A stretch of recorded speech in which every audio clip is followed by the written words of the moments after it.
નમસ્તે વિદ્યાર્થી મિત્રો, આજે આપણે વિદ્યુત ભાર સાથે સંકળાયેલી એક બીજી નવી ભૌતિક રાશિ વિશે વાત કરવાના છે કે વિદ્યુત ભાર વિશે જો વધુ માહિતી મેળવવી હોય તો આ ભૌતિક રાશિ વડે આપણે થોડી વધુ અને સરળ માહિતી મેળવી શકીએ, જેને કહેવામાં આવે છે વિદ્યુત ફ્લક્સ. તો અહીં આકૃતિમાં દર્શાવ્યા મુજબ એક્સ અક્ષને સમાંતર વિદ્યુત ક્ષેત્ર ઈ દર્શાવેલું છે. આવા વિદ્યુત ક્ષેત્રમાં ક્ષેત્રને લંબ આ રીતે એક લાલ બોલપેન વડે સમતલીય પૃષ્ઠ દર્શાવેલું છે. વિદ્યુત ક્ષેત્રને સમાંતર સમતલીય પૃષ્ઠ, જે સમાંતર વિદ્યુત ક્ષેત્રમાં ક્ષેત્રને લંબ રૂપે મૂકેલું છે. હવે જો આવા કોઈ પૃષ્ઠમાંથી કેટલું ફ્લક્સ પસાર થાય તે જાણવું હોય તો આપણે એનામાંથી પસાર થતી ક્ષેત્ર રેખાઓ જાણવી પડે. તો ચાલો એ જોઈએ કે જો આપેલા બિંદુએ વિદ્યુત ક્ષેત્રને લંબ મૂકેલા એકમ ક્ષેત્રફળવાળા સમતલમાંથી પસાર થતી ક્ષેત્ર રેખાઓની સંખ્યા તે બિંદુએ વિદ્યુત ક્ષેત્રની પ્રબળતા એટલે કે તીવ્રતાનું માપ દર્શાવે છે. એટલે કે પૃષ્ઠમાંથી જેટલી ક્ષેત્ર રેખાઓ પસાર થાય એ સંખ્યાના આધારે આપણે કહી શકીએ કે પૃષ્ઠ પર ક્ષેત્રફળનું મૂલ્ય કેટલું પ્રબળ છે અથવા કેટલું નબળું છે. આમ ઉપરોક્ત આકૃતિમાં દર્શાવ્યા પ્રમાણે અહીં સમાન વિદ્યુત ક્ષેત્ર ઈમાં ડેલ્ટા એસ જેટલા, અહીં આપણે સમગ્ર પૃષ્ઠને ધ્યાન પર લેતા નથી, પરંતુ પૃષ્ઠનો નાનો એક ટુકડો ડેલ્ટા એસ જેટલા ક્ષેત્રફળ ધરાવતા સમતલ ક્ષેત્રને લંબ રાખવામાં આવેલા છે. તો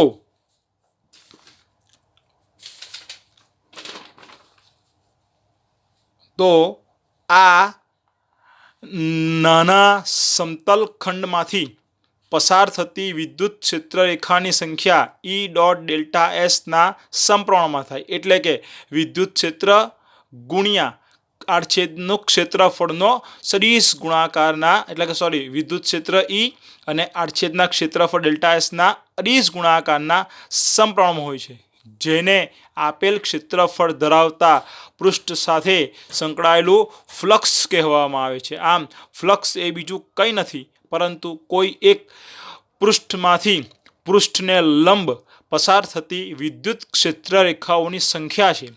ફ્લક્સને સંકેતમાં ફાઈ વડે દર્શાવાય છે, જે એની સંજ્ઞા છે. ફ્લક્સ એ અદિશ રાશિ છે, પણ તે બે સદિશ ભૌતિક રાશિઓનો અદિશ ગુણાકાર છે. ફ્લક્સની વ્યાખ્યા કે સમાન વિદ્યુત ક્ષેત્રમાં મૂકવામાં આવેલ કોઈ પૃષ્ઠમાંથી પસાર થતી ક્ષેત્ર રેખાઓની સંખ્યાને તે પૃષ્ઠનું ફ્લક્સ કહેવાય. એટલે જેટલી ક્ષેત્ર રેખાઓની સંખ્યા હોય એટલું એનું ફ્લક્સ મળે. ચાલો, આમ વ્યાખ્યા પરથી ફ્લક્સનું સૂત્ર મળે આપણને. ફ્લક્સ ડેલ્ટા ફાઈ બરાબર સદિશ ઈ ડોટ ડેલ્ટા સદિશ એસ. સમીકરણ નંબર એ. આ તો વાત થઈ પૃષ્ઠ જો વિદ્યુત ક્ષેત્રને પરસ્પર લંબ હોય તો, પણ દરેક કિસ્સામાં આવું હોતું નથી. તો જ્યારે વિદ્યુત ક્ષેત્ર અને ક્ષેત્રમાં રાખવામાં આવેલ પૃષ્ઠ એકબીજા સાથે કોઈક થીટા જેટલો ખૂણો બનાવે, તે પરિસ્થિતિમાં પૃષ્ઠ માટે ફ્લક્સ કેવી રીતે શોધવું? તો એના માટે અહીં આકૃતિમાં કાળા બોલપેન વડે એક એક્સ અક્ષને સમાંતર વિદ્યુત ક્ષેત્ર દર્શાવેલ છે. આ વિદ્યુત ક્ષેત્રમાં લાલ બોલપેન વડે એક વિદ્યુત ક્ષેત્ર સાથે થીટા જેટલા ખૂણો અહીં દેખાય છે તમને. આ જે ખૂણો છે થીટા, એ ક્ષેત્ર સાથે બનતો ખૂણો છે જે પૃષ્ઠ બનાવે છે. એટલે વિદ્યુત ક્ષેત્ર ઈ સાથે થીટા જેટલા કોણે એક પૃષ્ઠ મૂકેલું છે. જો આપણે આ પૃષ્ઠ સાથે સંકળાયેલું વિદ્યુત ફ્લક્સ શોધવું હોય તો આકૃતિમાં દર્શાવ્યા મુજબ સમગ્ર પૃષ્ઠને ધ્યાનમાં ન લેતા પૃષ્ઠનો એક નાનો ટુકડો ડેલ્ટા એસ જેટલું ક્ષેત્રફળને ધ્યાનમાં લઈએ. અને આ ડેલ્ટા એસ ક્ષેત્રફળનો સદિશ એ નથી એક્સ અક્ષ પર કે નથી વાય અક્ષ પર, પણ બંનેની વચ્ચે હોવાથી આપણે એના બે ઘટકો વિચારવા પડે. એક એક્સ અક્ષ પરનો ઘટક ડેલ્ટા એસ કોસ થીટા અને બીજો y અક્ષ પરનો ઘટક ડેલ્ટા એસ સાઇન થીટા. ચાલો તો હવે એ જોઈએ કે જો આકૃતિમાં દર્શાવ્યા પ્રમાણે પૃષ્ઠ એ વિદ્યુત ક્ષેત્ર સાથે થીટા જેટલો ખૂણો બનાવતું હોય તો તે પરિસ્થિતિમાં પૃષ્ઠના ક્ષેત્રફળ ડેલ્ટા એસનો વિદ્યુત ક્ષેત્રની દિશામાંનો ઘટક ડેલ્ટા એસ કોસ થીટા ધ્યાને લેવો પડે. આમ આપણે જોઈ શકીએ આકૃતિ પરથી કે વિદ્યુત ક્ષેત્ર અને ક્ષેત્રફળનો સદિશ ડેલ્ટા એસ કોસ થીટા એકબીજાને સમાંતર હોવાથી એને જ આપણે લેવો પડે. ડેલ્ટા એસ સાઇન થીટા લંબ હોવાથી એ ધ્યાને લેવામાં આવતો નથી. પરિણામે આપેલી પરિસ્થિતિમાં જ્યારે પૃષ્ઠ એ ક્ષેત્રફળને પરસ્પર લંબ ન હોતા કોઈક થીટા જેટલા ખૂણે ગોઠવાયેલ હોય ત્યારે ક્ષેત્રફળ સદિશનો વિદ્યુત ક્ષેત્રની દિશામાંનો ઘટક ધ્યાનમાં લેવો. ધેરફોર આ પરિસ્થિતિમાં ફ્લક્સ ડેલ્ટા ફાઈ બરાબર ઈ ઇન્ટુ વિદ્યુત ક્ષેત્ર into delta S cos theta, એટલે કે ક્ષેત્રફળ સદિશનો વિદ્યુત ક્ષેત્રની દિશામાંનો ઘટક ડેલ્ટા એસ કોસ થીટા અને કુલ પૃષ્ઠનું કુલ ફ્લક્સ ફાઈ બરાબર સમેશન ઓફ ડેલ્ટા ફાઈ. ઉપરથી જો આ સમીકરણ નંબર 1 માંથી કિંમત આપણે અહીં સમીકરણ નંબર 2 માં મૂકીએ તો આપણને મળે સમેશન ઈ ડીએસ કોસ થીટા. ચાલો આગળ ચલાવતા ધેરફોર ઈ એ વિદ્યુત ક્ષેત્ર છે જે સમાન છે, અચળ છે, એટલે એ સિગ્માની બહાર લખાય. ડેલ્ટા એસ એ આડછેદનું ક્ષેત્રફળનો સૂક્ષ્મ ટુકડો હતો. આખા સમગ્ર પૃષ્ઠનું ક્ષેત્રફળ એસ છે. પરિણામે સિગ્માની નિશાની કાઢીને શું લખાય?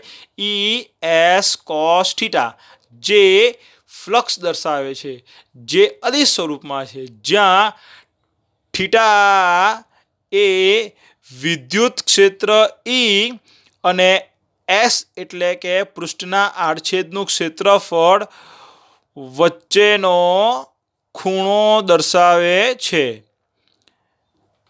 અને સદિશ સ્વરૂપમાં લખતા flux phi is equal to E dot S. Flux વડે આપણે વિદ્યુત ક્ષેત્રને અથવા તો વિદ્યુત ભારને લગતા ઘણા બધા કોયડાઓ અને પ્રશ્નો સરળતાથી સોલ્વ કરી શકીએ. તો આ વાત થઈ વિદ્યુત ફ્લક્સની. હવે આગળ ચાલીએ. હવે આપણે નવો ટોપિક જોવાના છે. નવો ટોપિક એ છે કે અત્યાર સુધી આપણે બિંદુવત વિદ્યુતભાર અને વિદ્યુતભારોના તંત્રની જ વાત કરી, પરંતુ વ્યવહારમાં દરેક જગ્યાએ આ રીતે વિદ્યુતભારના તંત્રની જ વાત હોય એવું જરૂરી નથી. ઘણીવાર વિદ્યુતભારનું સતત વિતરણ પણ કરેલું હોય, એટલે કે કોઈ સુરેખ તાર પર વિદ્યુતભાર પથરાયેલો હોય, અથવા તો કોઈ સમતલ પૃષ્ઠ પર વિદ્યુતભાર પથરાયેલો હોય, અથવા તો કોઈ કદમાં વિદ્યુતભાર રહેલો હોય. તો આવી પરિસ્થિતિમાં આપણે જ્યારે કામ પાડવાનું થાય ત્યારે એની વિશિષ્ટ ઘનતાની વાત કરવા પડે. તો એક નાનો ટોપિક છે જે આપણે જોઈ લઈએ, જેને કહીશું સમાન વિદ્યુતભારનું સતત વિતરણ, એટલે કે વિદ્યુતભારનું સતત વિતરણ. ચાલો એના ફક્ત 3 પ્રકાર છે, જે આપણે પ્રકાર જોઈશું, એની સૂત્રો જોઈશું અને એના એકમ જોઈશું. આટલું પૂરતું એક કાફી છે. તો વિદ્યુતભારના સતત વિતરણમાં મેં વાત કરી તેમ નંબર 1 રેખીય વિદ્યુતભાર ઘનતા, એટલે કે જો કોઈ લંબાઈમાં વિદ્યુતભાર રહેલો હોય તો એવી પરિસ્થિતિમાં આપણે સમગ્ર લંબાઈની વિદ્યુતભાર ઘનતા માટે રેખીય વિદ્યુતભાર ઘનતા ધ્યાને લેવી પડે, એટલે કે એની એકમ લંબાઈ દીઠ વિદ્યુતભાર ઘનતાને ધ્યાને લેવી પડે.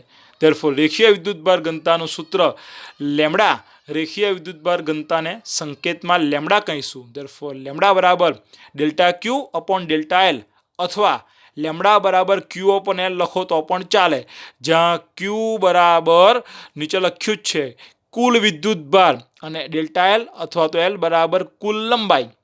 એ જ પ્રમાણે જો પૃષ્ઠ પર વિદ્યુતભાર મૂક્યો હોય તો પૃષ્ઠની વિદ્યુતભાર ઘનતા શોધવા માટે સૂત્ર પૃષ્ઠની વિદ્યુતભાર ઘનતાને સંકેતમાં સિગ્મા કહેવાય. હું લખું છું એટલે છગડો જેવો લખવાનો, આ રીતે વાંચવાનું. સિગ્મા સિગ્મા બરાબર delta Q upon delta S, અથવા તો સિગ્મા બરાબર ક્યુ અપોન એસ, જ્યાં ક્યુ અથવા ડેલ્ટા ક્યુ બરાબર પૃષ્ઠ પરનો કુલ વિદ્યુતભાર લખ્યું જ છે, કુલ વિદ્યુતભાર પૃષ્ઠ પરનો, અને એસ બરાબર પૃષ્ઠનું કુલ ક્ષેત્રફળ. સિગ્માનો એકમ કુલમ ભાગ્યા મીટર સ્ક્વેર. એટલે કેમ? કારણ કે અંશમાં ક્યુ એટલે કુલમ અને છેદમાં એસ એટલે કે ક્ષેત્રફળ. ક્ષેત્રફળનો એકમ મીટર સ્ક્વેર, સંકેતમાં C/m સ્ક્વેર લખાય. અને તે જ પ્રમાણે નંબર 3 કે જો કોઈ કદમાં વિદ્યુતભાર વિતરિત થયેલો હોય તો તેને આપણે કહીશું કદ વિદ્યુતભાર ઘનતા. કદ વિદ્યુતભાર ઘનતાના સંકેતમાં રો વડે દર્શાવીશું. ધેરફોર કદ વિદ્યુતભાર ઘનતા રો બરાબર delta Q upon delta V, અથવા તો રો બરાબર ક્યુ અપોન વી, જ્યાં ક્યુ બરાબર કુલ વિદ્યુતભાર અને ડેલ્ટા વી અથવા તો વી બરાબર કુલ કદ. રોનો એકમ એટલે કે કદ વિદ્યુતભાર ઘનતાનો એકમ કુલમ પર મીટર ક્યુબ, કારણ કે અંશમાં ક્યુ એટલે વિદ્યુતભાર ને છેદમાં વી એટલે કદ. કદનો એકમ મીટર ક્યુબ એટલે કુલમ ભાગ્યા મીટર ક્યુબ. એ સંકેતમાં એને C/m ક્યુબ તરીકે લખી શકાય. આપણે ફક્ત આટલું જ યાદ રાખવાની જરૂર છે, કારણ કે આનો ઉપયોગ કરીને આપણે હવે પછીના ભાગમાં, હવે પછીના વિડીયોમાં જે થિયરીઓ જોવાના છે એ થિયરીઓમાં આપણે આનો ઉપયોગ કરવાના હોવાથી ફ્લક્સ અને આ વિદ્યુતભારનું સતત વિતરણ ટોપિકની જરૂર પડે છે. એટલે થોડું એને બરાબર ધ્યાનથી જોવું. સૂત્રો જોશો તો ચાલશે, અને ફ્લક્સની વ્યાખ્યા અને આ વિદ્યુતભાર વિતરણના 3 પ્રકાર અને એના સૂત્રો.